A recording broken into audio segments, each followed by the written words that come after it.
Welcome to Mindsprout. This is the third part of our series exploring Spenser's Faerie Queene, and today we're continuing our deep dive into Book 3. And that means we get to talk about one of the most incredible characters in the entire poem, the fascinating warrior woman, Britomart. Okay, just think about this for a second. A female knight as the main hero of an epic poem written in 1590? I mean, that's just not something you saw back then. This was the age of the damsel in distress, right? So for Spenser to create a character like this, it was totally radical. You gotta wonder, what was he thinking? So let's meet her properly. This is Britomart. She is the Knight of Chastity and the undisputed star of Book 3. And look, she's not some side character or a goddess who just swoops in to save the day. Nope, she is a mortal woman, a full-on knight in shining armor, and the champion of her own virtue.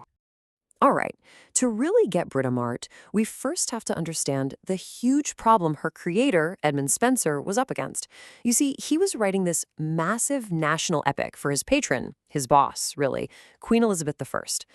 And you can actually hear Spenser complaining about this in his own words. He basically says, I've got a bone to pick with male writers who only write about themselves and completely ignore women.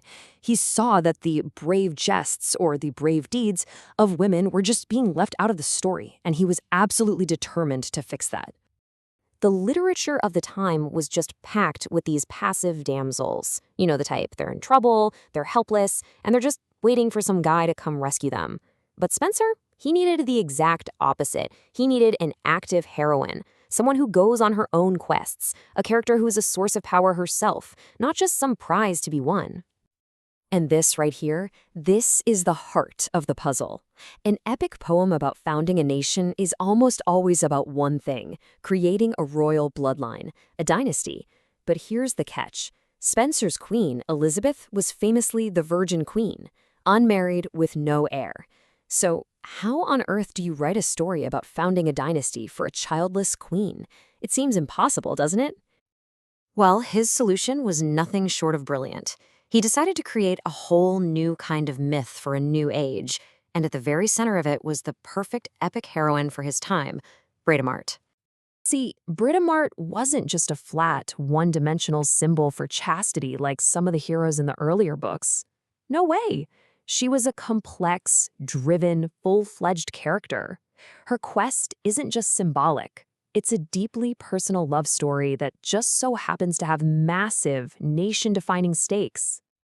So how does her journey even start? It all begins when she's a young maiden. She peeks into her father's magic mirror, sees this knight named Arthurgal, and bam, instantly falls head over heels in love. But this is not some teenage crush, okay? This is the starting gun for an epic adventure.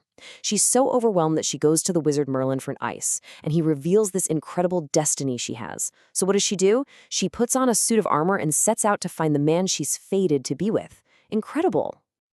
And this quote from Merlin just nails it. He tells her, "Look, it was not thy wandering eye. This wasn't a random chance, some lucky glance in a mirror. No, this was heavenly destiny. It was eternal providence guiding her. This intensely personal quest for love is actually a matter of divine fate for the entire nation. The stakes could not be higher."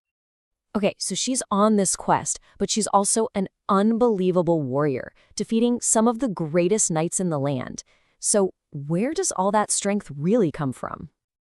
At first glance, the answer seems super obvious. She carries this incredible enchanted spear. It's a magic weapon, and no knight, it doesn't matter how strong they are, can stay in the saddle when she points it at them. So you might think, okay, case closed. She's got a powerful magic item. But Spenser is a little more clever than that.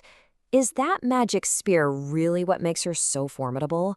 Or is there something else going on here? And the answer is a big no.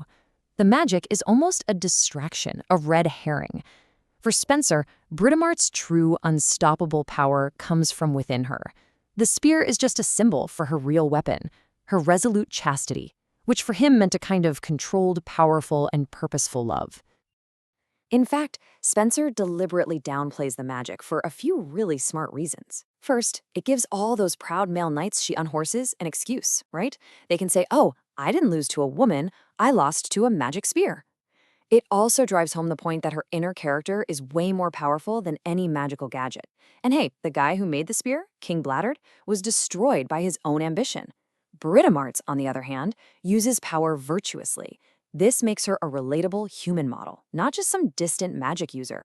And all of this, her quest, her power, her virtue, it was all meticulously designed to solve Spenser's original puzzle and to forge a brand new legend for the Tudor dynasty. Her very personal journey to find her soulmate, Arthurgal, wasn't just a romance plot. It was the foundational myth for the entire English nation, created specifically for his queen. And here it is, the ultimate reveal in Merlin's prophecy. He doesn't just tell Britomart she'll get married, he tells her that from her lineage a royal virgin shall reign. I mean, come on, in 1590 there was absolutely no one who wouldn't know exactly who he was talking about. It's a direct, unmistakable shout-out to Queen Elizabeth I. And that is the brilliant solution to the whole childless queen problem.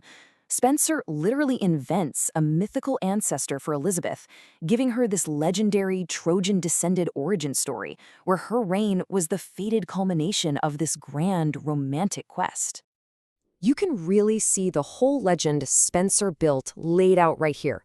It starts with the mythic founder of Britain, Brutus of Troy. That leads to the fated union of Britomart and Arthurgal, and their new royal line culminates, it reaches its absolute peak, in the Golden Age ruled by the royal virgin, Queen Elizabeth herself. It's a masterful piece of myth-making. And what's so amazing is how enduring this archetype is. Britomart, with her blend of physical strength and powerful inner virtue, is a clear ancestor to so many of our modern warrior women. Think of Buffy, Lara Croft, or Wonder Woman, characters who are powerful not just because of magic or gadgets, but because of who they are inside. Which leaves us with one final thought. From a 16th century poem to a modern blockbuster, the warrior woman endures. So why do you think these stories are still so powerful and maybe even so necessary for us today?